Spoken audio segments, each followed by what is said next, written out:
Okay, so in this video I'll do a watercolor journal page in my book. This is the favorite one I like to use right now, is the handbook by Travelog. I love the paper in it. You can get it really wet and it won't warp. If it does warp a little bit, it's easy to straighten out once the page is dry. So this is from the last couple of years. I have all of these posted on my Facebook page. You'll probably recognize some of them. I did not do videos while I was doing these because I do them on the couch watching TV at night. They take me a couple of hours to do. Nothing fancy.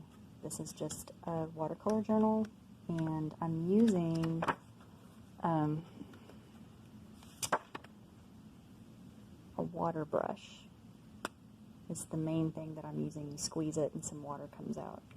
So it gives a different effect. If I were to do an actual watercolor painting, I would be taping the paper down, using just plain brushes, dipping it in water, controlling the paint and the dispersion of color that way. The watercolor brush doesn't really allow you to do that, and like if you want to cover large areas like this, you can see it gets kind of splotchy with the water brush. But like I said, this is just a journal for fun. It's for me. I do them at night, winding down from the day. This particular one I did with a stipple pen. I'll do a video on that another time. It's a pretty cool, fun art tool to have. So today I will actually film doing this page, which is some divers. I find my images that I want to paint on a stock image website. Right now I'm using depositphotos.com. And for most of my pages, I just draw them from the paper. Let me see if I can find the turtle. Okay, so there's the, there we go. So usually when I'm transferring an image, I just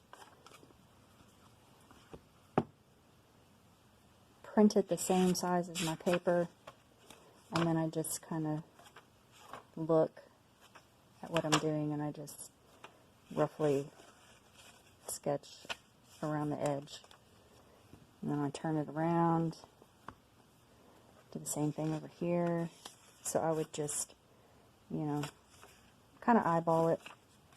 That's just a quick way, especially on a, whatever this is, 5x8, 5x7 journal. If I'm doing a large piece and I need to transfer an image, I'll, use the grid system where you divide the image into equal grids, and then you do that on your paper, and then you can draw the image and transfer it that way. That's a whole other video. However you transfer your image to your piece is however you want to do it, whatever works best, whatever is easiest. Now for this particular one, because it was so small and had all that little detail, I didn't feel like doing the, flip back and forth. So I covered the back with a pencil and then flipped it over this way and then just traced around the image. So I got it on there. That's what I need. And it's going to all be filled in pretty much dark. I need to be able to see all these little details so that I can mask it. So I will be using masking fluid. This is what I like to use right now. It's very smelly. It stinks. It's basically like rubber cement. So when it dries, it'll rub right off. It's slightly yellow, so you can identify it from your paper and easily see where you've put it, which is nice. It's kind of hard to open.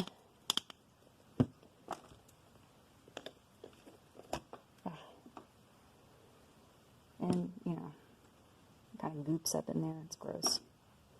Yeah. It smells fishy. What I have on my brush here is some soap. I got my brush cleaner soap, wet it a little bit, and then swirled my brush around there. The soap will help keep the masking fluid from drying into your bristles. I usually use liquid soap, but it's down at the sink and I don't feel like going downstairs. So I'm just going to fill in.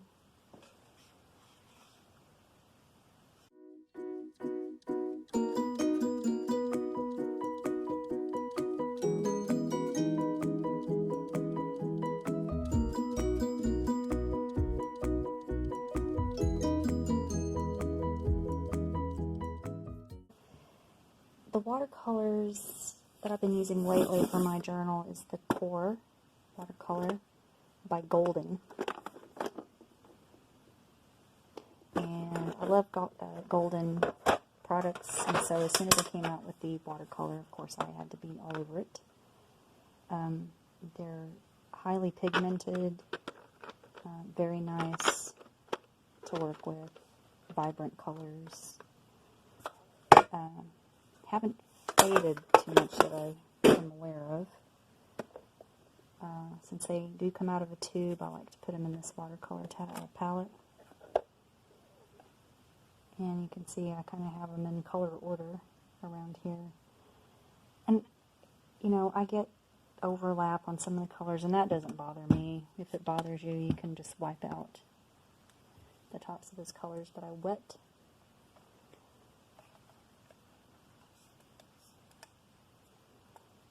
when you're ready, you just activate your colors. I don't know why I'm wetting the other ones. I don't need those. So I have a dark purple, a dark blue, and a Payne's gray. I'm going to need those. Squirt that and let it sit. Uh-oh. Whoops. Caught that in time.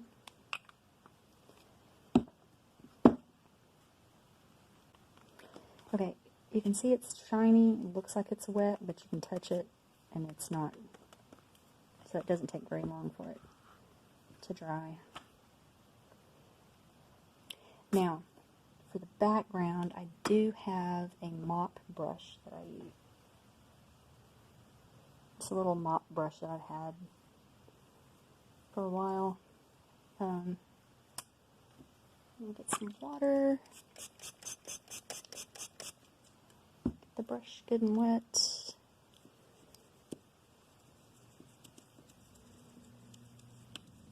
And got some water in it. I'm just gonna, it still has a little bit of blue in it, that's fine. I'm gonna saturate my page because I'll kind of do a wet on wet. Seeing the page is kind of curling, but once it's dry, it will level back out.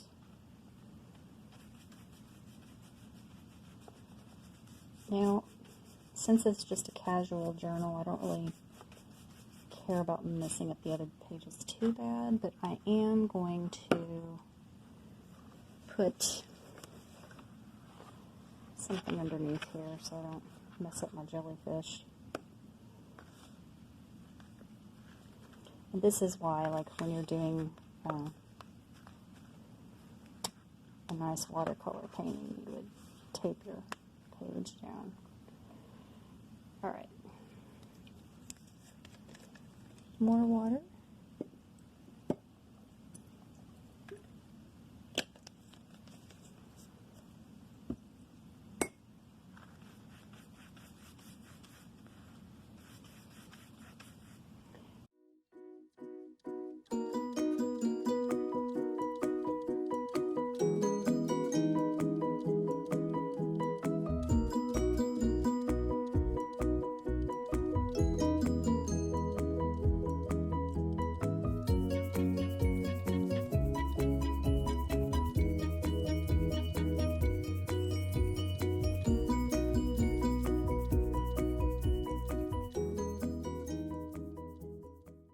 Okay, so this is dry. The page is fairly dry.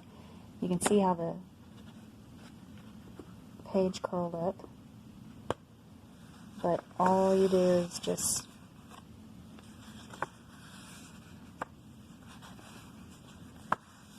straighten the pages out. And then when you're done, it'll be nice and flat again. But now I'm going to do the little divers So I'm going to just rub my finger. And that stuff is like rubber cement, is basically what it is. So if you've ever worked with rubber cement, it just pulls loose.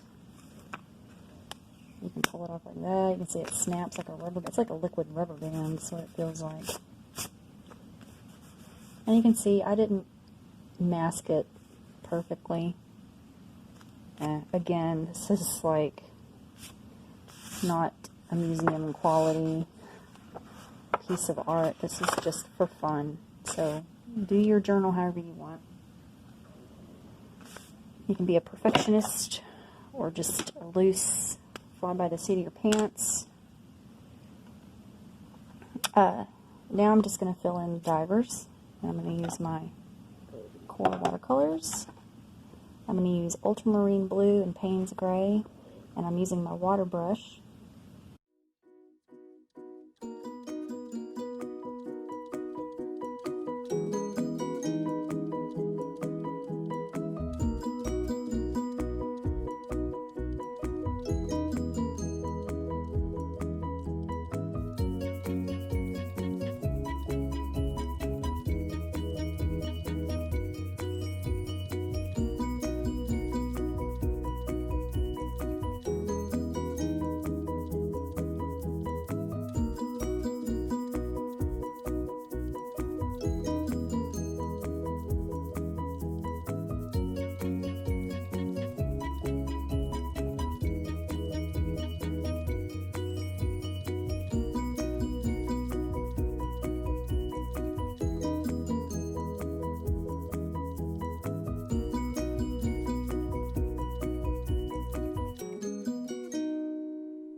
And that's it for this page. Pretty easy page, straightforward. You can see that the pages straighten out nicely when you're done, so that warping doesn't stay. Nice thick pages. I just love this journal, and I'll be back with another page.